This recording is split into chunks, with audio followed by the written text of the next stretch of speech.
This is the Poco M4 Pro, the first Poco M series phone to bring an OLED display. This is a good enough reason to consider the regular M4 Pro over the 5G version if you don't need that sort of connectivity. But what else will you find here? I'm Will for GSM Arena, and let's find out in our full review.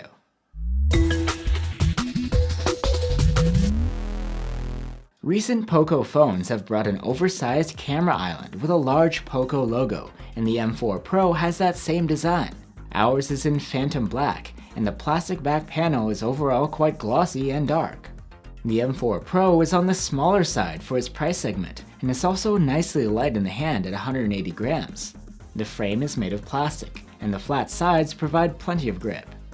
The fingerprint reader is on the side, integrated with the power button, and it's easy to reach and quite fast. The M4 Pro also has IP53 dust and splash resistance, and on the front, pretty slim bezels for this price bracket. The display is a 6.4-inch OLED with a Full HD resolution and Gorilla Glass 3 protection. There's also a 90Hz refresh rate and a 180Hz touch sampling rate. You should keep in mind that the M4 Pro's refresh rate isn't an adaptive one though. Still, as an OLED, the panel is one definite advantage the vanilla M4 Pro has over the 5G version of the phone, which has an IPS LCD. This screen is also brighter and goes up to around 740 nits in auto mode, which is a great result for this price range. Sadly, even though it's a great display, it doesn't support HDR. At least you get a Widevine L1 DRM certification for higher res content. On the top of the device, you'll see an IR blaster and a headphone jack, which is getting harder to find these days. The M4 Pro also has a stereo speaker setup for your audio. The speakers don't have equal loudness, but overall the phone scored very good on our loudness chart. It has similar sound quality to the M4 Pro 5G, but with better vocals and weaker bass.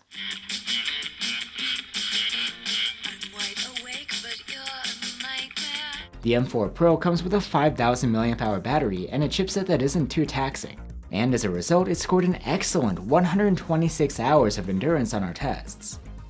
And with the 33-watt charger, we charged the phone from 0 to 51% in half an hour. Solid, but nothing spectacular. The Poco M4 Pro has a Mediatek Helio G96 chipset. In benchmark tests, performance is similar to other phones in this category, even ranking higher than some competitors. In our thermal stress test, the M4 Pro did a pretty good job too. This isn't the most powerful hardware out there and not what you'd want for heavy gaming, but it's still good for the money. The phone's interface is Android 11 with MIUI 13 for Poco on top.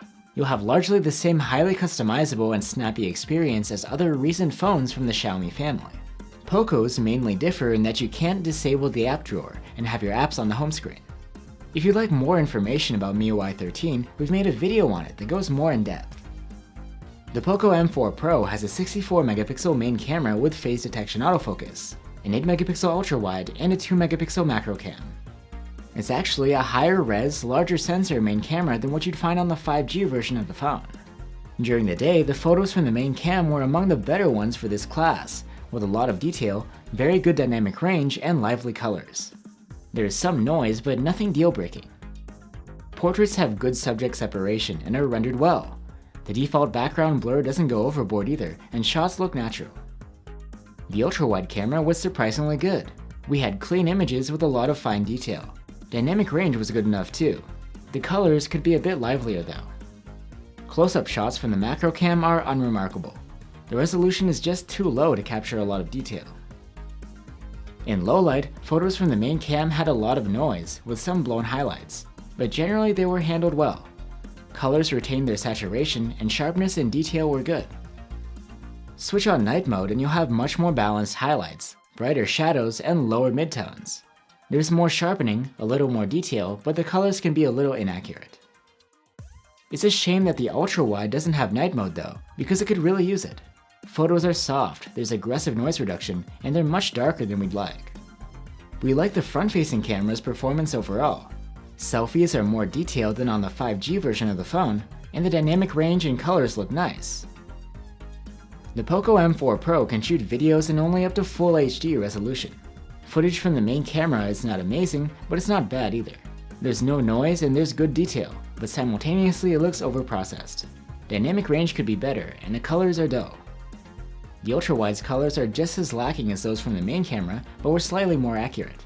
The detail level is good, and we think that this footage is better than the ultra-wide footage on the 5G version of the phone.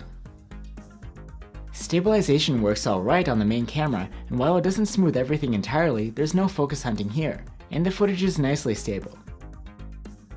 So that's the Poco M4 Pro. It's a solid mid-range phone with some splash resistance, an excellent AMOLED, and fantastic battery life. We do wish it had slightly better camera performance or the latest Android 12, but nonetheless it is a good deal and worth recommending. Thanks for watching guys, stay safe and see you on the next one.